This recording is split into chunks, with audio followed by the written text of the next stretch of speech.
En la espiral de la energía lo que hace es hacer un recorrido por la historia de la humanidad, pasada, presente y posibles futuros, desde el papel que ha cumplido la energía en todo este desarrollo. Entendiendo que sin meter la energía en la ecuación no podemos entender cuáles han sido los cambios en el plano sociológico, cultural, económico, político. Pero no queremos explicar toda la historia de la humanidad en base a la energía. La energía cumple un papel fundamental, pero no cumple un papel único. Hay otros elementos que también han sido determinantes para entender cuál ha sido el pasado, el presente y cuál puede ser el futuro. Y estos también los intentamos meter en el libro. Y me refiero, pues, desde lo que tiene que ver con la economía, la creación de subjetividades, a tantos otros elementos que tienen que estar también en esa ecuación. Intentamos hacer una visión compleja, completa, de cuál ha sido este recorrido, destacando el papel de la energía.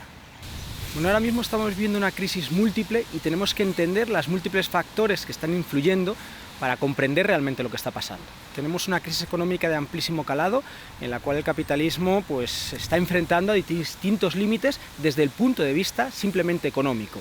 Límites de creación de deuda, límites de capacidad, de alguna manera, de sostener el aparato productivo. Más allá de la crisis económica, tenemos una crisis social, un fortísimo reparto desigual de la riqueza y del poder, o una crisis de desatención de elementos básicos de la reproducción de la vida que tienen que ver con los cuidados. Y sobre estas dos crisis se estructura una crisis ambiental que tiene que ver con una pérdida de biodiversidad masiva, que tiene que ver con una dificultad de acceso a recursos minerales básicos, o que tiene que ver con un cambio climático que estamos a punto de que se dispare hacia grados pues, mucho más graves de los que lo tenemos en la actualidad. Y todo ello viene conformado y viene impulsado por una crisis energética de amplio calado.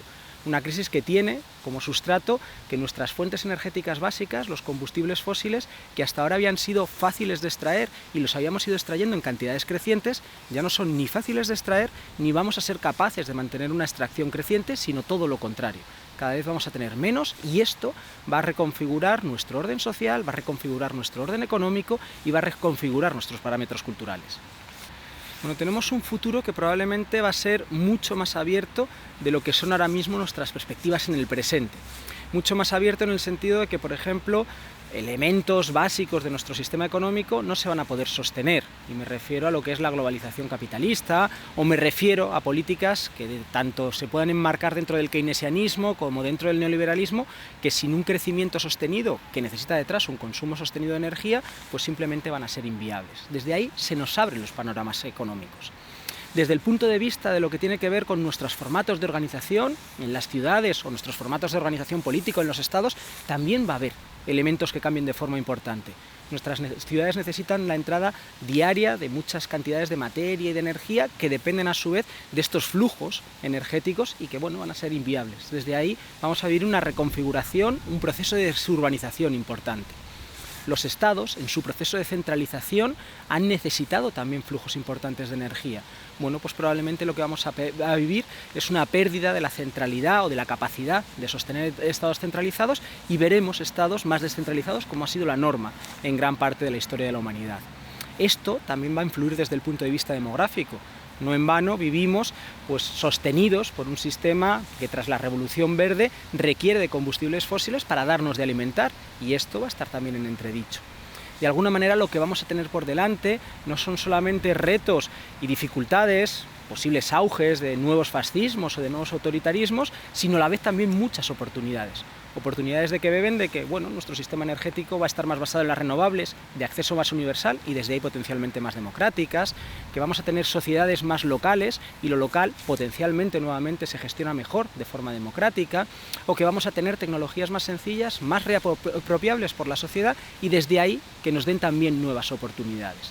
De alguna manera, a la vez que riesgos, vamos a tener ventanas abiertas que hasta ahora no habíamos tenido. Bueno, en los escenarios que tenemos por delante, una parte importantísima es crear alternativas, crear otras formas de relacionarnos los seres humanos y de relacionarnos con el entorno, satisfaciendo nuestras necesidades, bueno, pues que se adapten a los contextos en los que nos vamos a ir moviendo. De alguna manera, alternativas a las cuales la gente se pueda sumar o que puedan ser copiados, replicados y además escalados a mayores escalas. Yo creo que ese es un elemento estratégico básico de lo que tenemos por delante. Pero a la vez, para que esto sea posible, para que tengamos unas condiciones pues tanto sociales como ambientales que permitan el desarrollo de estos proyectos, necesitamos parar toda una serie de agresiones, de degradación social, de pérdida de tejido o de degradación ambiental, ¿no? De mayores problemas de los que ya tenemos.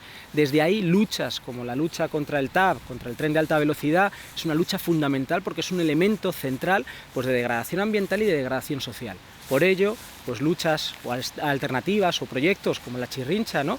Que del 20 al 22 irán recorriendo hasta llegar a Vergara, ¿no? Uno de los nudos centrales en el que se abre esa Y vasca, pues es una lucha fundamental. Es decir, una marcha en bicicleta a la cual nos podemos ir sumando por etapas y que visibilice en el territorio pues cómo nos podemos mover de otra forma diferente, que no pase por esta obsesión por la alta velocidad y que no pase por esta obsesión pues por destrozar nuestro patrimonio.